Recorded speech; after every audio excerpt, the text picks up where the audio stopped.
Hello friends, this is Satwinder Bhatia from Sukhmani Immigration Services, Brampton, Canada. I'm a regulated and licensed Canadian immigration consultant.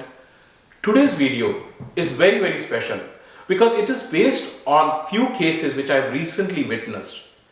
So these are how you are getting cheated in name of the Canadian visitor visa.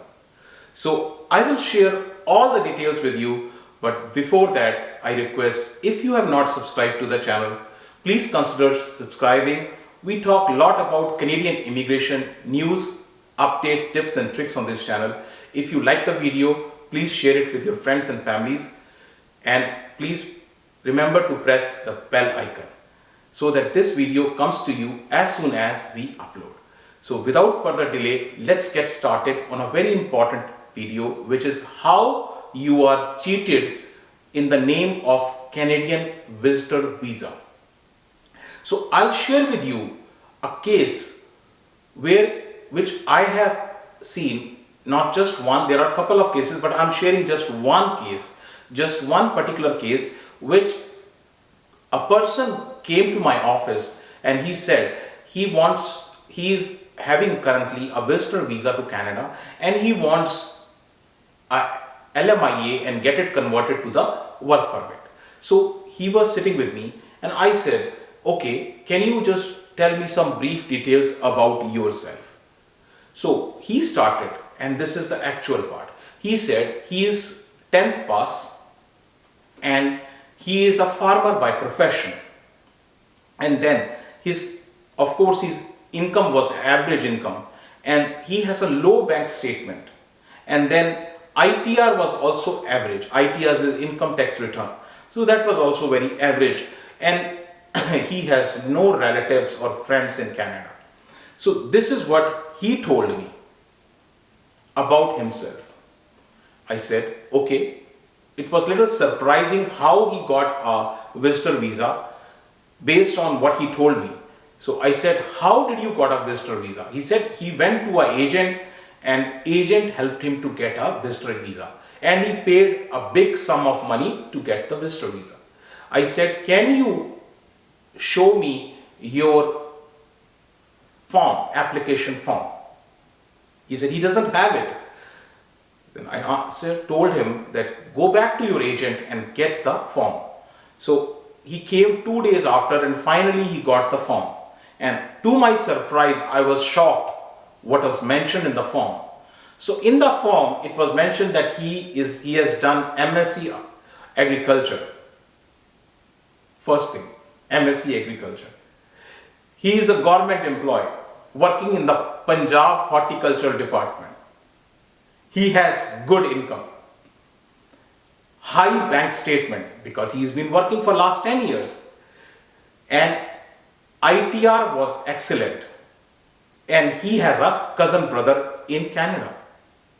All this was kind of shocking to me, and it is the cousin brother who invited him to Canada, so he has an invitation letter also. And you see, here is how the agents do the forgery. So the important thing, when you apply for a visitor visa, you have to fill a form called 5257. This is basically a visitor visa application form. So you complete the form 5257, you put in your profile details. I will explain what the profile is. So you put your profile details, you also put your family information in addition to the profile, your name of your mother, father, spouse, their age, their occupation, you put all these things. Now, as I said, in addition to the family information, and profile is important. So what is profile? So profile is basically, it includes couple of things. It includes first of all your personal details. Personal details like name, date of birth and place of birth. So passport details, your Aadhaar card details, and this could be Aadhaar card or this could be any type of identification card. Aadhaar card is used in India, in other places, in China, in Pakistan, there are other documents which are used. So marital status, right? Your travel history. This area is where agents don't do the forgery. Now, where is the forgery done? So forgery is done here in education. Next, employment. Here is what the forgery is done. Background information. Here is forgery done. These are the areas where agents, unauthorized agents, do the forgery. So when you go to an unauthorized agent, they will never charge you any kind of consultation fee. You are happy, right? Because they are not authorized to do so. And they don't even have the knowledge, skills and experience to do so. They will not charge you any money upfront. They will not charge any money, right? They say you pay only after you get visa. That's right. You pay only after you get visa. And you become so happy, right? So happy. Oh, we don't have to pay a single penny, right? All we have to do is just go to the agent and he will do everything. Happy? Yeah. So, if you don't get a visa, they will just return your document saying that you didn't got a visa. And you say, okay, yeah, we tried, didn't got it, it's okay. So, that's first case. And if you get a visa, they will say, okay, now that you got a visa, now you pay us 15 lakhs, 20 lakhs, depending upon which country you are, India, Pakistan, or where you are, and depending upon your circumstances, agent's reputation, what kind of person he is. So all these, and they charge hefty amount of 15 to 20 lakhs. And you take a visa, go to entire village, distribute sweets, I got Canadian visa, right? This is what is happening. But here, you will be in trouble in both cases. In both cases, you will be in trouble. If you get a visa, you will be in a trouble. If you do not get a visa, you will still be in a trouble. Now, if you get a visa, suppose you got a visa, right? You came to Canada. Now, your next step will be, you will try to get work permit, or you will try to apply for a permanent residency or whatever, right? Now, this time when you submit the documents, you don't have those documents, right? That are with those agents. And this time the documents will be changing. So IRCC will catch hold of you, and either you have cheated this time or cheated previously. So you will be in trouble. And if you do not get a visa, you say, why do I be in trouble if I don't get a visa? It is your profile which has got spoiled. It is your passport which has been stamped, which has a refusal stamp on it. It's your passport, not agent's passport. Agent has already provided some information which is not truth to IRCC. And you don't know what that information is.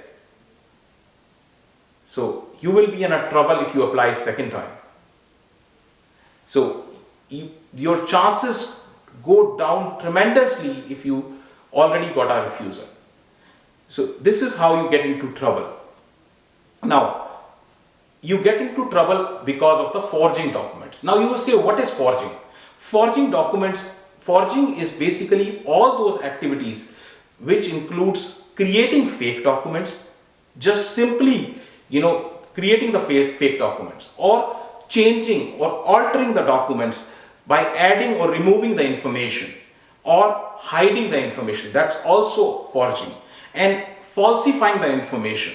And lastly, here, not disclosing the change in circumstances. So suppose you plan to come to Canada, maybe a visitor visa or anything. You plan and you start collecting the documents. Between the time, because this is a process. It's not that you gave the documents and done. Takes time, right? So even for any person who is applying, it takes time to collect the documents, to organize the documents, to present the documents. So all these things takes time. So you got all these things, you got the documents, but between the time when you got the documents and you submitting the documents, There are some changes may happen, and these are called change in circumstances. Maybe when you were planning to apply and you're collecting the documents, and when you were actually submitting the documents, you lost your job, or maybe a death in the family which you are not telling. So that is also forging the documents. Now, what are the consequences? This is called misrepresentation. And what are the consequences of misrepresentation? The consequences of misrepresentation, first of all, is inadmissibility. You will be banned. You will not be allowed to enter Canada for 5 years. Inadmissibility on any kind of visa. Inadmissibility to Canada for 5 years, you will be banned. That's one. Number two, if you come, if you somehow manage to come here, you got the visa, you can be removed. Or if somebody here who is also a temporary resident or a PR also, permanent resident, mind it, he's not a citizen, and he's a permanent resident also, can be removed, and 5-year exclusion order can be put on him. Third, which is even more severe, because forging documents is a criminal offense.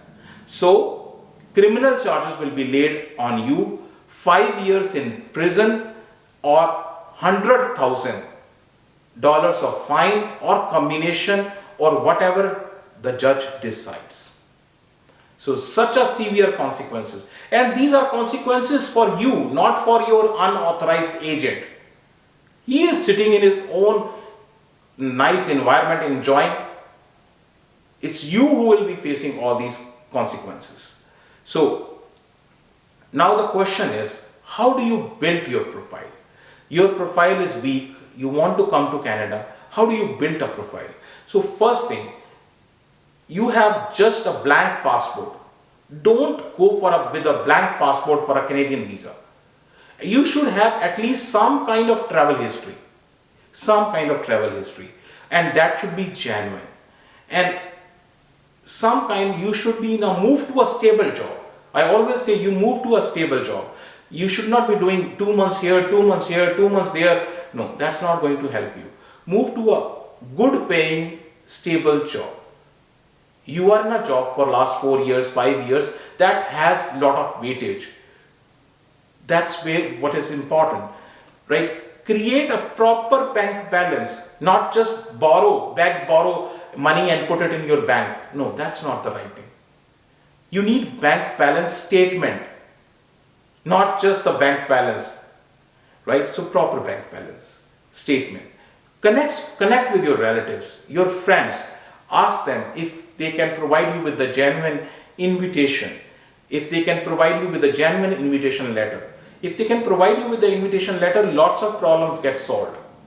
And lastly, most importantly, connect with the authorized and licensed immigration agent, not agent, consultant. Connect with the authorized and licensed immigration consultant to discuss your case, and he can guide you in a proper manner. So, very important. And I always say your motto should be do it right. Do it right. It's almost close to that Nike motto. Just do it. No, not just do it. Do it right and very first time. This should be your motto. So, if you want to discuss your own profile, your case, you can book an appointment with our office. Our office is located in Brampton. Email ID, phone numbers, everything is shared here with you. Most important thing, if you have not subscribed to the channel so far, please consider subscribing, and thank you very much for watching the video. Thanks.